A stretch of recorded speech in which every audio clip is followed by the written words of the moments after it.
This is the address given by Abdu'l-Bahá at the Theosophical headquarters in London on September 30th, 1911. O respected assembly, O friends of truth, the inherent nature of fire is to burn. The inherent nature of electricity is to give light. The inherent nature of the sun is to shine. And the inherent nature of the organic earth is the power of growth. There is no separation between a thing and its inherent qualities. It is the inherent nature of things on this earth to change. Thus, we see around us the change of the seasons. Every spring is followed by a summer, and every autumn brings a winter. Every day a night, and every evening a morning. There is a sequence in all things. Thus, when hatred and animosity, fighting, slaughtering, and the great coldness of heart were governing this world, and darkness had overcome the nations, Baha'u'llah, like a bright star, rose from the horizon of Persia and shone with the great light of guidance, giving heavenly radiance and establishing the new teaching. He declared the most human virtues. He manifested the spiritual powers and put them into practice in the world around him. First, he lays stress on the search for truth. This is most important because the people are too easily led by tradition. It is because of this that they are often antagonistic to each other and dispute with one another. But the manifesting of truth discovers the darkness and becomes the cause of oneness of faith and belief. Because truth cannot be two. That is not possible.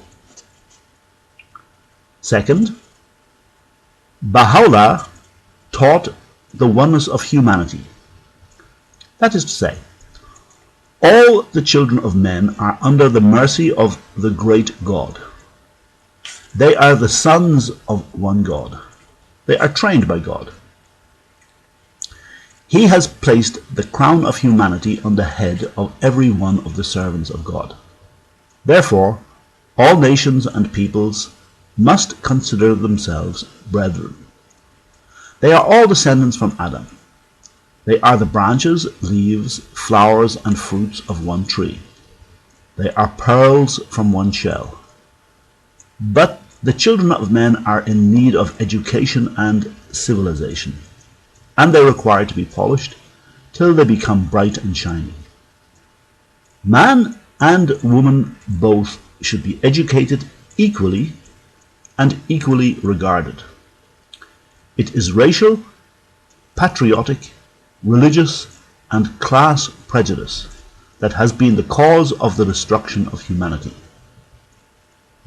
Third, Baha'u'llah taught that religion is the chief foundation of love and unity, and the cause of oneness. If a religion becomes the cause of hatred and disharmony, it would be better that it should not exist. To be without such a religion is better than to be with it. Fourth, religion and science are intertwined with each other and cannot be separated. These are the two wings with which humanity must fly. One wing is not enough. Every religion which does not concern itself with science is mere tradition, and that is not the essential. Therefore, science, education, and civilization are most important necessities for the full religious life. Fifth, the reality of the divine religions is one. Because the reality is one and cannot be two. All the prophets are united in their message and unshaken. They are like the sun in different seasons. They ascend from different rising points on the horizon. Therefore, every ancient prophet gave the glad tidings of the future, and every future has accepted the past. Sixth, equality and brotherhood must be established among all members of mankind. This is according to justice. The general rights of mankind must be guarded and preserved. All men must be treated equally. This is inherent in the very nature of humanity. Seventh, the arrangements of the circumstances of the people must be such that poverty shall disappear, and that everyone, as far as possible, according to his position and rank, shall be comfortable. Whilst the nobles and others in high rank are in easy circumstances, the poor also should be able to get their daily food and not be brought to the extremities of hunger. Eighth, Baha'u'llah declared the coming of the most great peace. All the nations and peoples will come under the shadow of the tent of the great peace and harmony. That is to say, by general election, a great board of arbitration shall be established to settle all differences and quarrels between the powers, so that disputes shall not end in war. Ninth, Baha'u'llah taught that hearts must receive the bounty of the Holy Spirit, so that spiritual civilization may be established. For material civilization is not adequate for the needs of mankind and cannot be the cause of its happiness. Material civilization is like the body, and spiritual civilization is like the soul. Body without soul cannot live. This is a short summary of the teachings of Baha'u'llah. To establish this, Baha'u'llah underwent great difficulties and hardships. He was in constant confinement and he suffered great persecution.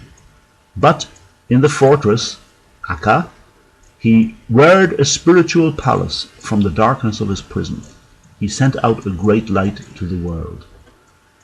It is the ardent desire of the Baha'is to put these teachings into common practice, and they will strive with soul and heart to give up their lives for this purpose, until the heavenly light brightens the whole world of humanity.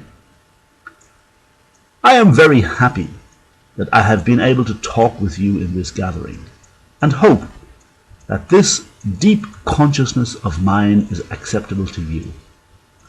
I pray for you, that you may succeed in your aspirations, and that the bounties of the kingdom may be yours.